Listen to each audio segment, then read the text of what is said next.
Sallallahu ala Muhammad marhaba, sallallahu alaihi wasallam marhaba, sallallahu ala Muhammad marhaba, sallallahu alaihi wasallam marhaba.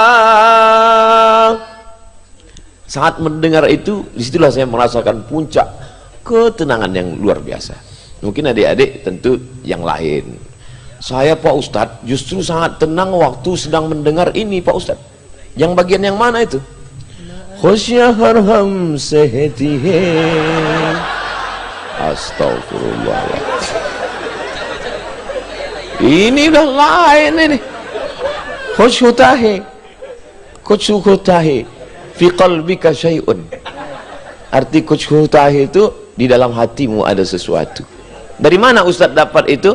Dari Maulana Abdul Wahab Sya'rani, hadir di sini.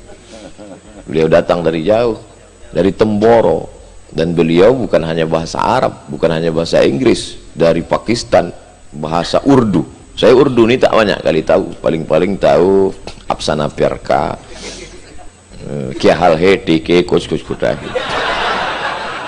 Dulu saya kebetulan di asrama di Maroko itu, kawan saya satu dari Chittagong. Chittagong itu Bangladesh, yang satu dari Karachi, orang Urdu. Lalu kemudian mereka ini Masya Allah baik-baik, lembut-lembut orangnya, banyak hal. Tapi saya tak bisa bahasa mereka ini. Dan yang paling saya bingung, mereka ini susah ya, saya kalau berjanji membedakan antara iya sama tidak. Ya akhi, gadan sanadhab ila hadzal ma'rad, besok kita jadi pergi ke acara. Ayo gitu.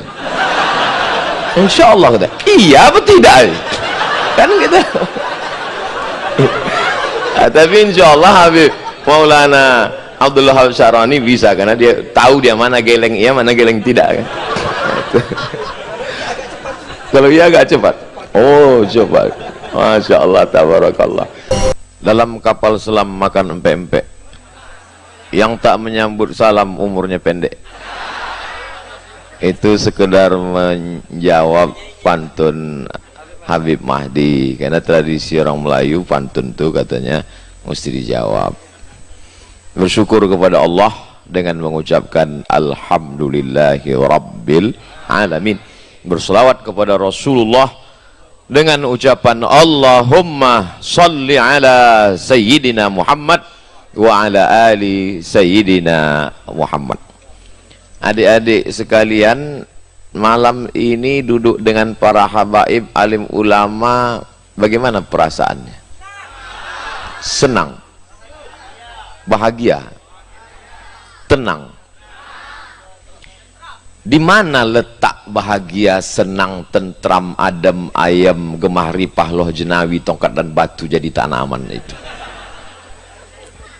Letaknya itu di hati kan? Kira-kira yang namanya rasa itu bisa tak diceritakan? Tak bisa.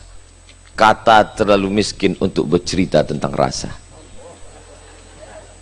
Oleh sebab itu Allah selalu membuat perumpamaan, permisalan.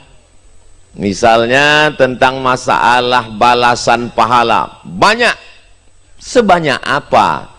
Kamathali habbah, seperti satu biji. Ambatat sab'a sanabil, tumbuh 7 bulir. Wa fi kulli sumbulatin mi'atu habbah, dalam setiap bulir ada 100. Wallahu yudha'ifu liman yasha, wallahu wasi'un alim. Jadi seringkali Allah cerita kokoh, kuat. Bagaimana kuatnya? Akarnya terhunjam ke dalam tanah, wa far'uha fis sama, sedangkan pucuknya sampai ke langit. Jadi banyak hal yang tidak bisa kita ceritakan, tapi bisa diwakili rasa itu oleh cerita. Jadi kalau ditanya, bagaimana rasa Ustadz Somad duduk di dekat Habib Omar As-Segaf itu, gimana rasanya? Tak mungkin kursi ini saya kasih kan. Jadi saya baru dari Lombok. Dari Lombok sekotong menyeberang kami ke pulau namanya Gili Gede. Gili itu pulau kecil, tapi dia besar, maka disebut Gili Gede. Setelah itu dibawalah saya ke tengah laut. Pinggang saya diikatkan besi bulat-bulat besar, katanya untuk memberatkan badan supaya tenggelam. Pakai kacamata, pakai oksigen, sampai di tengah laut saya pun diterjunkan dari sampan. Takut, cemas, kaki tak jejak ke bawah, ke atas tak berpegang, ke kiri ke kanan tak ada. Tapi kemudian datang instruktur, dipegangnya tangan saya, tenanglah saya, hilang takut saya. Padahal pertama itu saya merasa ada saja akan naik dari dalam laut itu, namanya Godzilla. Akan ada yang turun dari atas itu menetes air liurnya, namanya alien. Dan speedboat ini akan berubah menjadi makhluk besi, namanya transformer. Tapi begitu tangan saya dipegang oleh instruktur tadi, tenang hati saya. Begitulah rasanya duduk di sini dekat Habib. Duduk dekat dengan Habib Mahdi, duduk dekat dengan Habib Qasim, duduk dengan Habib Ali, maka tenang hati. Jadi seringkali saya dimanapun saya datang, ke Jakarta saya datang dan saya tak ada bicara apa-apa. Datang, saya cium tangannya, kaifahalukum sayyidi, habis itu saya duduk aja. Dia tanya, saya jawab. Dia ada tamu, yang penting saya duduk. Kalau kebetulan tangannya dekat, saya pegang. Begitu juga waktu duduk dengan Habib Rizik, ada ketenangan yang saya rasakan yang tak saya dapatkan di tempat yang lain. Tapi tenang itu tak dapat saya ceritakan. Cerita tentang di tengah laut tadi mudah-mudahan dapat mewakili supaya adik-adik faham. Faham kan? Alhamdulillah. Kalau tak paham berarti belum makan. Jadi nanti kalau nampak, kenapa Ustaz Somad pergi ke Palu datang ke Habib Sagaf, kenapa Ustaz Somad pergi ke Aceh datang kepada para abu, para abi, dan saya datang tak ada apa-apa, datang duduk saja, karena saya merasakan ketenangan, seolah-olah saya ibarat handphone waktu itu sedang dicas, dan pulang itu tidak bawa HP full penuh, pulang itu bawa apa namanya, power bank. Ini pulang dari Palembang ini makin berapi-api, zohirnya kuat, kapal selam udah ditelan, batinnya juga kuat. Duduk dengan Ta'al, Masya Allah, tahu Ta'al? Itu berarti udah viral dah. Duduk dengan Ustadz Solhas, duduk dengan Ustadz Gus Jaya, duduk dengan, tak dapat yang besar tak dihimbau gelar, yang kecil tak disebut nama, encik-encik, tuan-tuan, insya Allah semuanya dimuliakan Allah Subhanahu wa ta'ala. Kalau adik-adik sudah merasakan tenang duduk dengan habaib, tenang duduk dengan ulama, itu berarti iman sudah bersemayam dalam hati. Tapi kalau saya Pak Ustadz, asal nampak saya Habib itu bergetar jantung saya, itu berarti memang perlu kita ruqyah. Insya Allah duduk dengan Habib tenang ya. Alhamdulillah. Apa bukti tenang? Keluarlah duit dari dompet tadi. Itu bukti tenang. Itu bukti tenang.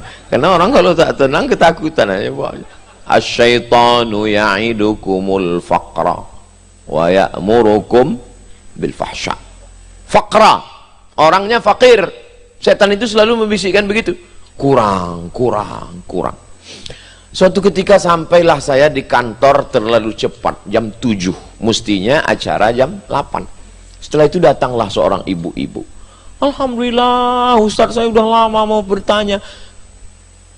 Dia senang, saya takut. Saya sebenarnya udah lama mau tanya sama Ustadz, tapi di majelis saya segan Pak Ustadz. Tanyalah apa namanya. Saya Pak Ustadz, kalau mendengar lagu dangdut itu hati saya tenang betul.